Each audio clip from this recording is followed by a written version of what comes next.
Hey, what's up guys? JB here. Welcome back to another episode of my Future Look series. So the Warriors of the Crystal has been continuing on over on the Japanese side of War of the Visions, and the Earth element is finally going to be getting a bit of attention here with their very own Crystal Warrior in Rulgia. Now Rulgia is the latest gunner unit to enter the game, and like previous Warriors of the Crystal, he will be coming in at a 100 cost level. Now Earth does have a couple of lower cost missile units in its roster, namely Summer Lilith and Mustadio, but thus far they really haven't been known for their long-range game. So let's kick off the preview today and let's see what Rulgia is going to be bringing in for the Earth element. So as mentioned, Rulgia is going to be a 100 cost Earth unit. He has a base 3-1 movement and he can wear hats and cloth. Now looking at his TMR, and this one is actually pretty solid. It's a self-only buff providing a 20 defense and a protect status. And it does have 2 casts on this one. Now, I do actually like this one, but I would say the value of protect definitely has been diminishing over the last 6 to 9 months of the game.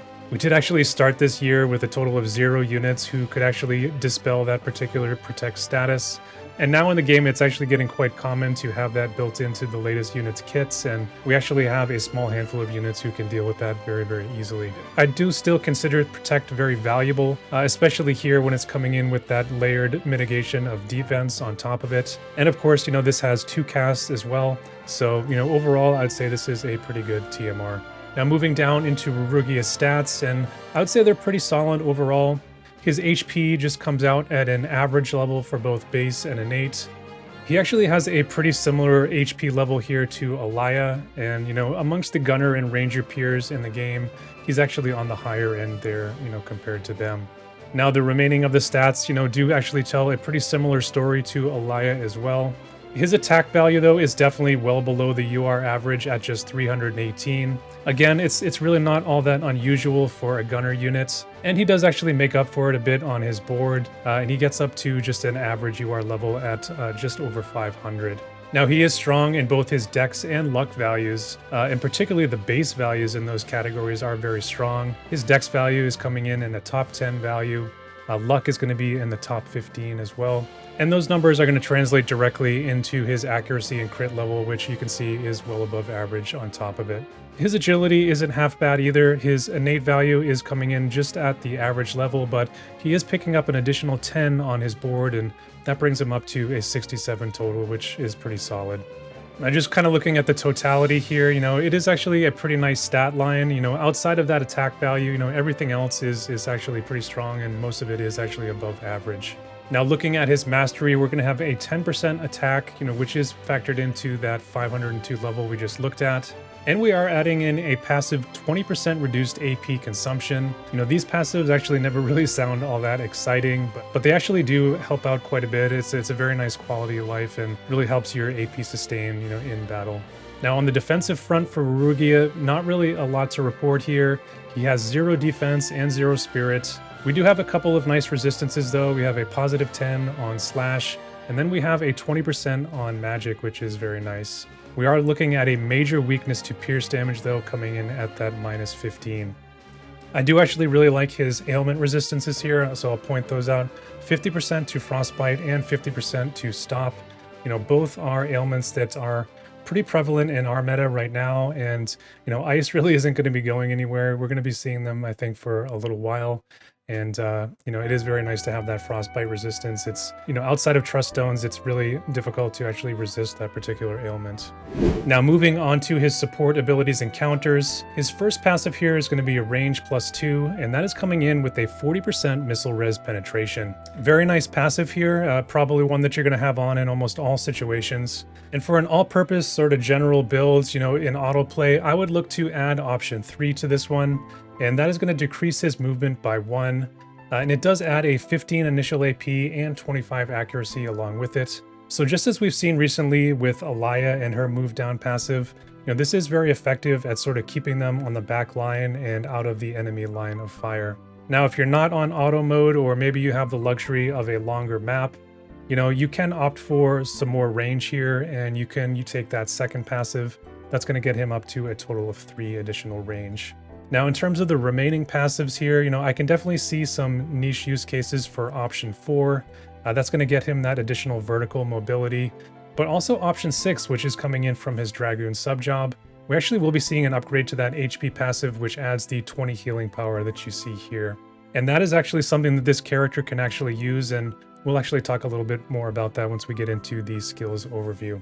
Now, looking at Rulgia's counter abilities here, and the first one is going to be coming in from his all-new main job. And this, again, as we've been seeing a lot lately, is of the preemptive variety. It has a massive range on it there, and this counter is actually enhanced by his range up passives that we were just looking at as well. This one does have an additional effect on top of the damage. It carries a 25% chance to immobilize the target. This is actually a pretty cool counter ability.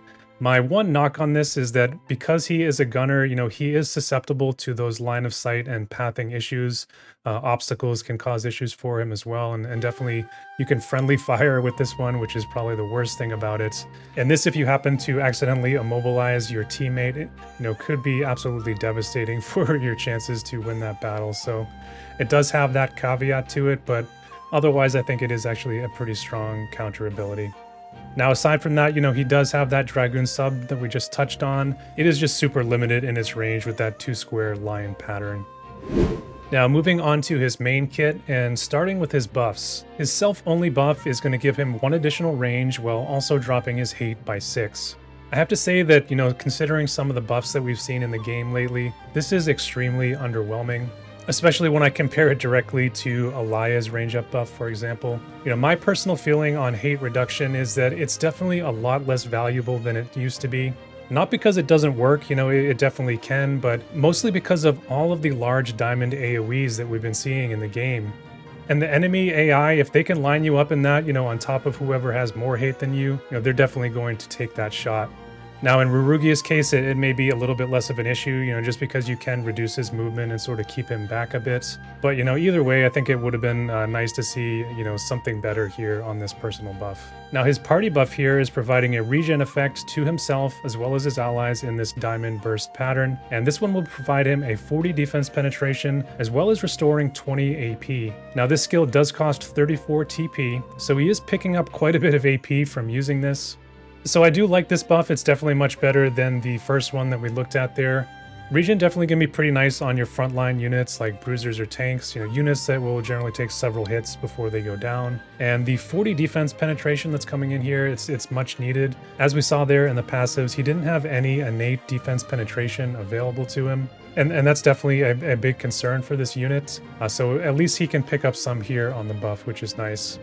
Now let's look at his attacks here next, and his low AP attack is a range 3 with a range height of 1.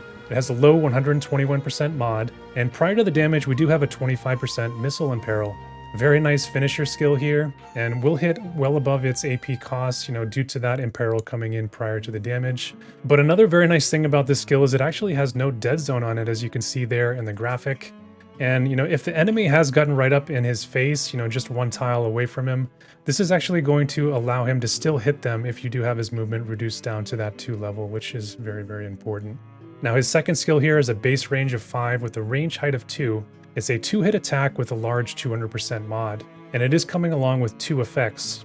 Now, prior to the damage, it will remove both Protect and Shell, and post-damage, it is going to debuff the target's movement by 1.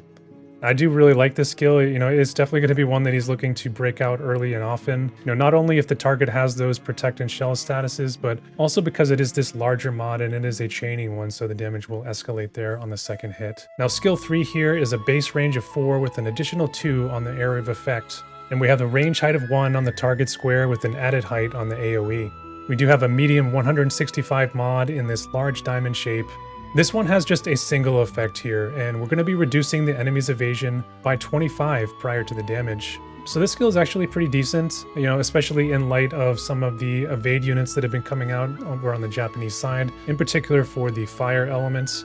And essentially what this skill is doing is it's just increasing our accuracy by 25 on any unit that this happens to hit. It is actually pretty nice that that accuracy bump will extend to your teammates here as well. This skill though is quite expensive, as you can see there on the left. It's coming in with that 40 AP cost. And even if you factor in that 20% reduction that he has innately, that would still be putting it at a 32 level, which is actually still quite high.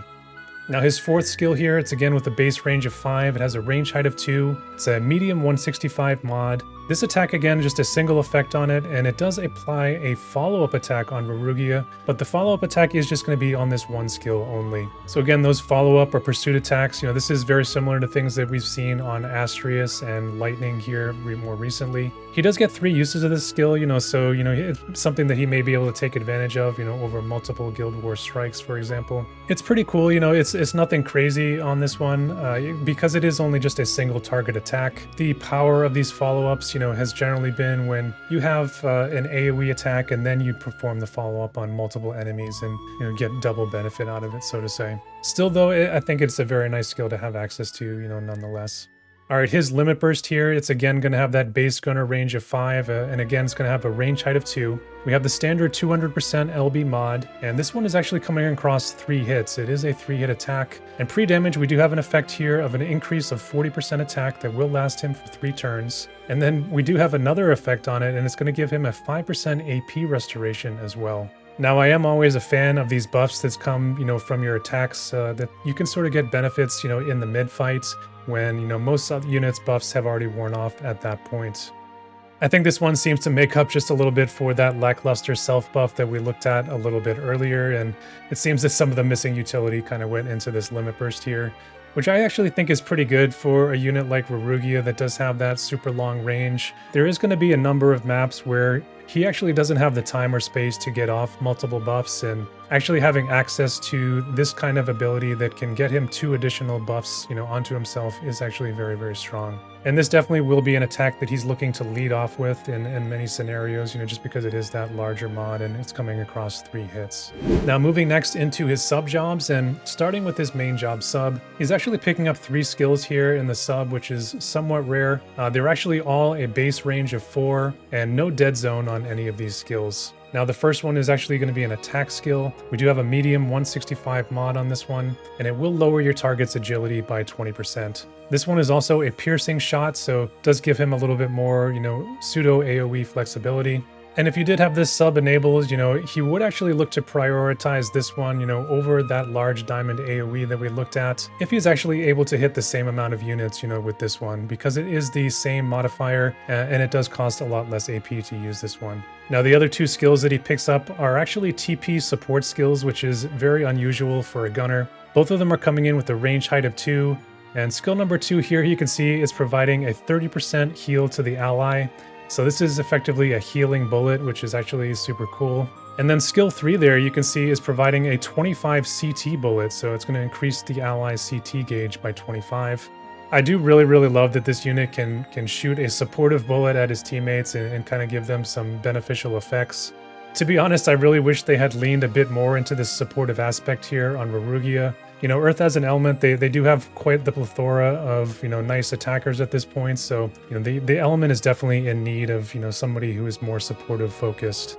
Now, he will actually look to use these skills even in autoplay, if the enemy is out of range and he already has used his self-buff. So I do think that that is pretty cool. My main gripe with these 2 skills is that I really think they should have been condensed into 1 skill. As it stands now, I think it is still pretty good, but I think it's actually going to be a little bit more powerful in manual play when you have a lot more direct control on the best time to actually use these. Now, Rulgia is also picking up the sniper sub-job. I do think in most circumstances this is probably going to be the best sub-job to use on him, and that's because it's going to give him access to some arcing shots that can kind of make up for that limitation that he has in his main job with those gunner line of sight and pathing and object issues. He does pick up an agility break here in this sub-job as well. He does have another range-up skill that gives him some defense penetration, which is also pretty nice for him. I do think that the most meaningful skill here in this sub-job, though, is going to be that barrier break arrow. He doesn't have any barrier break elsewhere in his kit, so definitely another nice utility to have, especially with all of the powerful barriers that have been added into the game as of late. Now, lastly, he is picking up the Dragoon sub-job, which actually is pretty interesting.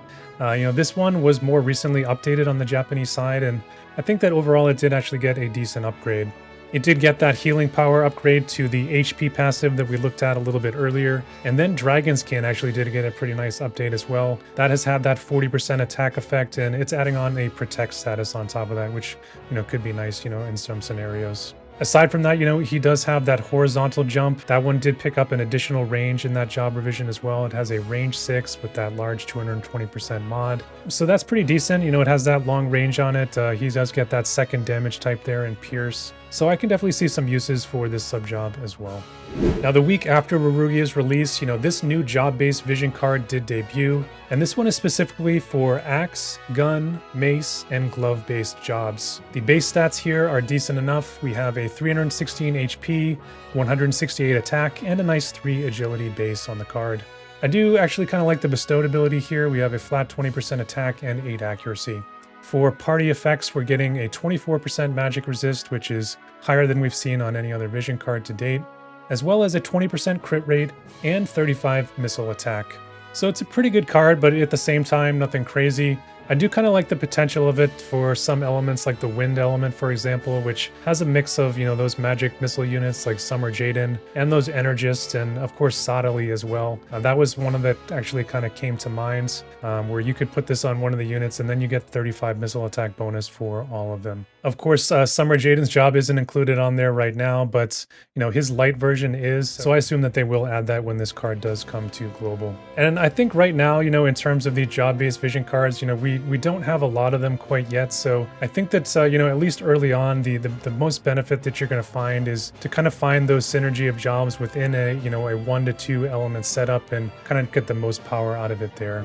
Now, there is a new piece of equipment that's coming in with Rulgia, and that is going to be this gun weapon here. I wasn't exactly sure on the translation, but it seemed like maybe it could be Stardust or something along those lines, but we'll see when it actually comes to global. Now, I am featuring the assault version here. I do think it's really the only viable choice. The aim version is really lackluster on this one, but we are actually picking up some nice passives here. Anyone equipping it will get that unconditional 20 defense penetration, and again, as we pointed out earlier, that is something that Rulgia desperately needs. It does have 2 conditional passives on top of that for gun wielding jobs. We have 15 crit and 15 crit damage, so 2 similar effects that we've seen in the past on Lara's pistol here in global. So overall, this item, it's actually pretty good. I can definitely see uses for it on Rulgia. As we noted earlier, his crit level is well above average, so this is going to push that potential even higher.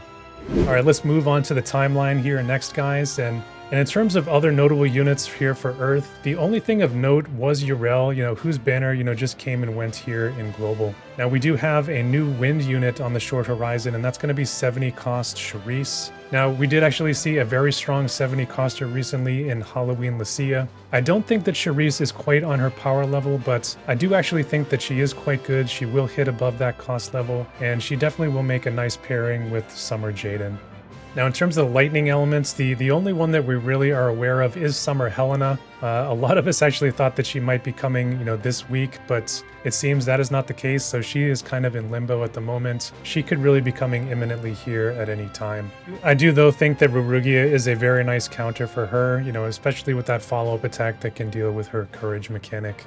Alright guys, so as what is now sort of becoming custom for me here in this section, it is going to be soapbox time. And just kind of stepping back from this and kind of commenting on the game and the meta as a whole, we got some pretty big and frankly unexpected news, this week. A brand new 100 cost light unit in Paladin Sylvie is going to be entering War of the Visions. Definitely a favorite of mine from FFBE. She is a busted unit over there. And once we have some more information on her, I will definitely be looking to get out a video for her as quickly as I can, maybe something on Friday or Saturday. But really that news kind of throws up in the air, some things that we thought may be coming this month.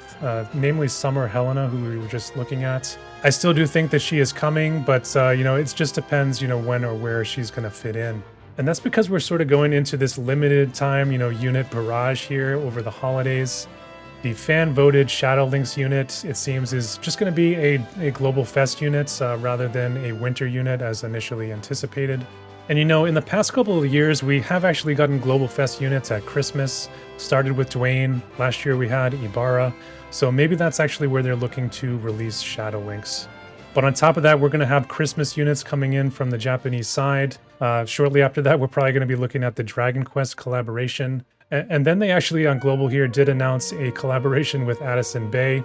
And I wouldn't be surprised to maybe see her as a Lunar Fest unit, but if she's in addition to a Lunar Fest unit, you know, all bets are off at that point. There is still the potential, though, that Addison could be a free unit. You know, that's still kind of up in the air. They haven't really announced their intentions. But, you know, after all those things, you know, we're going to have the Warriors of the Crystal that we've been talking about here in this video and my last one. And then, bam, we're going right into the 3rd anniversary. And I think that it's safe to say at this point that pretty much everybody out there is hoarding for Sephiroth.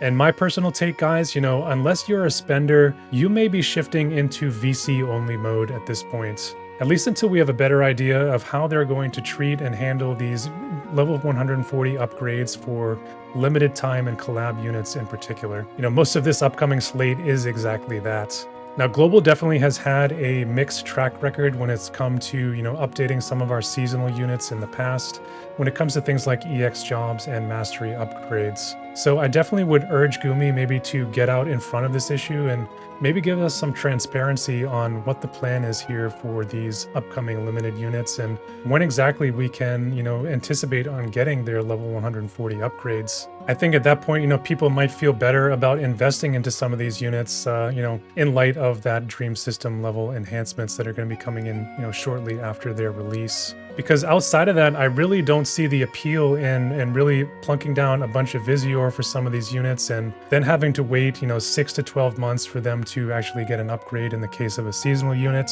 or maybe a year or longer in the case of a collaboration unit like Dragon Quest, if they happen to even come back at all. I would say that these same concerns apply to the Addison unit as well. You know, if she ends up being a gacha unit, you know, whether that collaboration would extend, you know, past the anniversary into the dream level upgrades time frame, you know, is kind of an unknown at this point. In terms of the Crystal Warriors and the GL Fest units, I really don't have the same concerns with them. You know, they both certainly, you know, they rerun a lot more frequently, and, you know, I really wouldn't even be surprised if, you know, when the next Warrior, the Crystal Wrath comes, that, you know, maybe they look at upgrading some of these Crystal Warriors at that point. So that ended up being a lot to say there, you know, on the soapbox, but I really do feel that these are valid concerns and things that people are thinking about, and, you know, certainly will affect Gumi's bottom line if they don't get out in front of it. So I really do hope that they take that to heart and make some comments on it. All right, guys, so here is a mock build that I've put together for Rulgia. And again, I wanted to utilize some of the new Job Vision cards that have been coming out recently. But again, the strongest party that I think that I could put together for now and sort of utilizing some of these cards was really to stay within a mono element setup. And here I'm actually going to be pairing Rulgia with Queen Macherie and a recently released unit on the global side in Urel. And this one is going to be an anti-missile team, and specifically an anti-ice missile team, something again we've been seeing a lot of. And the idea here is to have Rulgia and Queen Macherie. They're going to act as a backline. I'm going to be having the producer's bow tie there on Queen Macherie, and I'm going to be limiting Rulgia to a 2 movement there as well. That is going to allow Urel to sort of push forward and be sort of a pseudo front line for this team. She's going to attract the initial attention of the enemy. And I'm going to have her built up at a 90% missile resist, and she's actually going to have some pretty nice sustain there on top of it. She's going to have that regen that we pick up from Rulgia, and I'm going to have her on the Pugilist subjob. There's going to be an update there to the Demon Purger skill, which is going to give it a 30% drain, which is actually pretty powerful. So I will be maximizing the healing power on really all of the units as much as I can to sort of take the most advantage out of those aspects. Now for equipment, I am going to be using that new weapon that we talked about. I'm going to be pairing that with the +6 diamond coat, and this combination is going to be giving me 6 very nice passives there right off the bat. I am going to be pairing this with Elias TMR, and, you know, really that is just for the agility and attack value on it. Now for an Esper, I'm going tried and true. I'm using Odin. I'm using him not only for the speed factor and missile resistance, but also because the human killer on there is going to be very nice for that follow-up attack. It's actually one of the few ways that you can amplify that typeless damage. Now I do equip the new vision card there on Rulgia just to sort of feature that one. Sadly, it doesn't have impact on Urel's job, but it does actually give that magic res over to Queen Macherie. Now I am featuring 2 other job-based vision cards here. Beyond the Flames, which we actually just received here in Global. This one is going to apply to both Urel and Rulgia. We are getting some additional missile resistance as well as some human killer there for both of their attacks. I do have one more job card in the build, and this one is sitting on Queen Macherie, and this one is really the crown jewel of the builds. This one does apply to the jobs of all of them. We are going to pick up 24 missile resist and 20 area resist, as well as 28% dex. So very nice, very strong card there, and it's synergizing very well for what we're trying to do here with the party. Now, aside from those job cards, I am just sort of peppering in some mono earth cards for some unit resistance and agility. Now moving down into the Trust Stone loadouts, and remember that Rulgia does have that 50% frostbite resistance, so that's actually not one that we're going to need to worry about here in the Trust Stones. So on the left side, I do have the ice and missile resistance on slot 1, and I'm going to pair that with my standard defensive loadout of HP luck and then those debuff resistances. I'm going to tie all of those things into an HP set for the general bulk and then the all element resistance. I think in most cases I would be looking at an HP set for him, but if you were looking to combat an evade meta, definitely go with a luck set at that point. Now for my offensive stones here on the right, remember that we do already have 6 passives that are covered in our main equipment. So we are just looking to fill in the rest here. So I'm putting in Earth and Missile Attack, Attack Up and Accuracy, and Reaction Block and Healing Power, which, again, we can make use of with that regen and the Healing Bullet. Now those are going to be packaged into an Agility set. I think in most cases I would go with either Agility or an AP set here for Rulgia, but I do think he is a good candidate for an attack set as well. Remember, he doesn't have any innate defense penetration. So that is the build, guys. You can see in the stats here, the attack is definitely a bit on the lower side. But again, I haven't really put too much focus on attack up, especially vision cards and such in the party. And that is because his base attack, as we looked at earlier, it is on the lower side. So I feel that you're really not getting the most bang for your buck there. I did opt to focus more into modifiers and then specifically into Human Killer, just to lean into that follow-up attack for him. Otherwise though, the numbers are looking pretty nice here, strong agility, dex, and crits. The accuracy actually is pretty strong as well, considering we haven't really invested all that much into it. So really it wouldn't take much tweaking at all to get him up to a 400% level, which for me is really the general bar I'm trying to reach to hit high evade units. So what is my verdict today on Rulgia? My first pro is going to be that AP efficiency.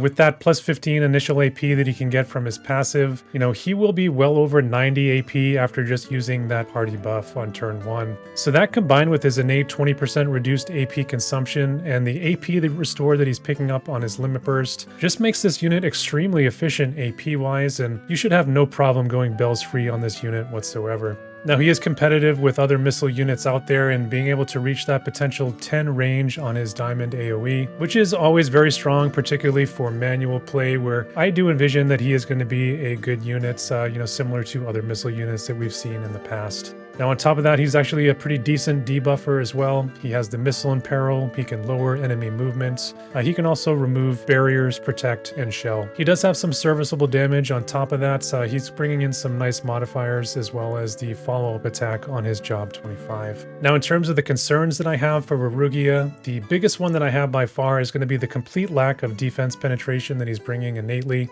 Now he does have the self buff that he can get up to a 40% level, which is definitely a bit more competitive, but it is lasting for just 3 turns. So if you're going up against a high sustain team, which features a strong tank, a strong healer, you're going to be in a situation where your damage is going to be diminishing as that fight goes on. So I think I really would have liked to have seen that defense penetration, maybe coming in on one of his damaging abilities to kind of help him refresh that, as the fight wears on.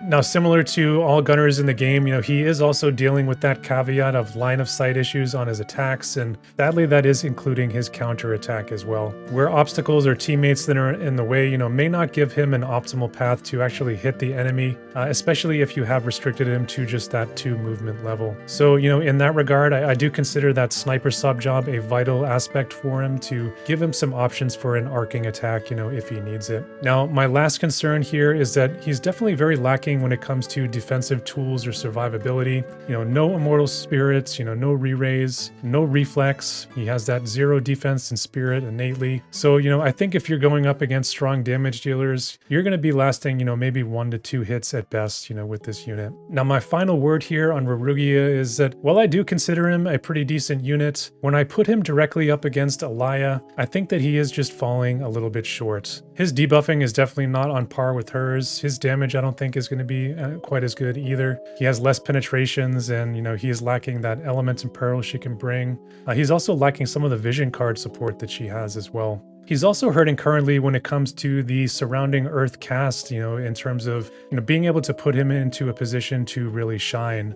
Things that Elia has today in a very strong front and backline support. Now, Rulgia does have a little bit of a unique support angle that he can bring that we talked about in his main job sub with that healing and CT ability. Sadly, I just don't think that Gumi made those skills quite strong enough to stand out, versus other cost 100 units out there. And, I think if they had maybe made his party buff a 20% regen, or if they maybe had condensed that healing and CT skill into one ability, as we talked about, he definitely would have been a much more compelling choice at that point. So that is Rulgia, guys, and as you kind of heard there in my final word, I'm not 100% sold on this guy quite yet, at least when it comes to autoplay. He does, of course, have matchups and kind of niche uses that he's going to be able to excel at and do quite well. And, I definitely have seen him do just that on the Japanese side. But, really that's something that you can come to expect from, pretty much any unit out there these days, especially when the map is catering specifically to them. The real kicker, as we touched on in the timeline for this unit, is that he is coming into the game, just 2 weeks before that 3rd year anniversary, and that impending, unit tier jump is happening. So I really do kind of see this unit kind of getting a little bit left behind, in the wake of that. And until the dust settles there and, he is able to pick up a 140 level upgrade of his own, I kind of really see this unit as somebody that's kind of laying in wait, for his opportune time in the game. Maybe some other things could happen along the way, maybe Earth picks up a premier frontline option, or, maybe as additional job-based vision cards are released, there are some nice synergies he can find with some other jobs in the game. Remember, there is also the prospect that that impending 140 upgrade could give him some considerable passive upgrades that, could actually change this conversation here as well. So definitely all things to sort of keep in consideration here, in the months to come. So that is my take, but, what do you guys think? Is he going to be worth that 42k spend for you, especially in the wake of, 80 to 100 reincarnations that we're potentially going to have to do? Addison Rae and Big Daddy Sephiroth. Definitely let me know in the comments down below, but I think I already know what the answer is going to be. If you enjoyed the video today, hit that like button. It really helps me out with the YouTube algorithm. And if you like what I'm doing here on the channel, hit that subscribe button if you want to see more. And that's really all I have to say for today. So as always, stay safe out there, and I'll see you guys in the next one.